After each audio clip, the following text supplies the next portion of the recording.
Dear learners, আসসালামু আলাইকুম ওয়া রাহমাতুল্লাহি ওয়া বারাকাতুহু। হাসিবুলস লার্নিং একাডেমিতে তোমাদেরকে স্বাগতম। আশা করি তোমরা সবাই ভালো আছো, আমিও আল্লাহর রহমতে ভালো আছি।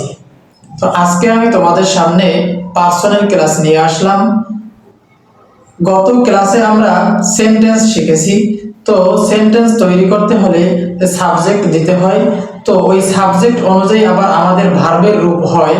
তো এই জন্য আমাদের পার্সনটা একেবারে জানা খুবই জরুরি। তো চলো আমরা শুরু করি।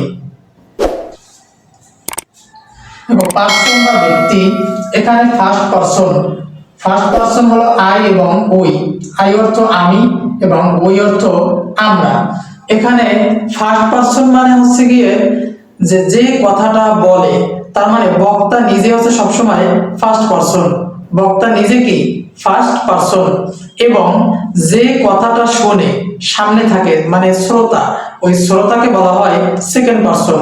সে যদি একজন হয় তাহলে হবে সিঙ্গুলার, এবং যদি একের অধিক হয় তাহলে হবে প্লুরাল। এটা সব ক্ষেত্রেই। তারপরে এখন যে বক্তা এবং শ্রোতা এই দুইজন ছাড়া বাকি যারা আছে তারা সবাই হচ্ছে থার্ড পার্সন।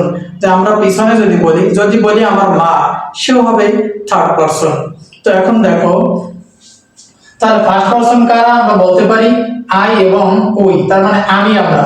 তাহলে আমি এবং আমরা ফার্স্ট পার্সন, এবং তুমি এবং তোমরা এটা হচ্ছে সেকেন্ড পার্সন, এবং সে তারা ইহা ইত্যাদি যাহা কিছু আছে, তার মানে আমরা এক কথায় বলতে পারি আমি আমরা তুমি তোমরা ছাড়া ভবে আছে যারা থার্ড পার্সন তারা।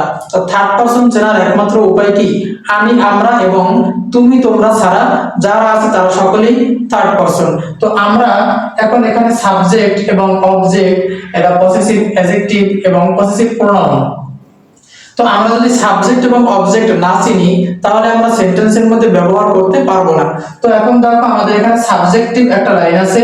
তো এখানে আই, ওই, ইউ, হি, শি, দে, ইট, এরা সবাই হলো সাবজেক্ট। তো যখন আমরা একটা সেন্টেন্স তৈরি করব তখন এই যে সাবজেক্ট দিতে হয়, এই সাবজেক্টে শুধুমাত্র এরাই বসতে পারে, এই অবজেক্টে এরা কিন্তু বসতে পারে না।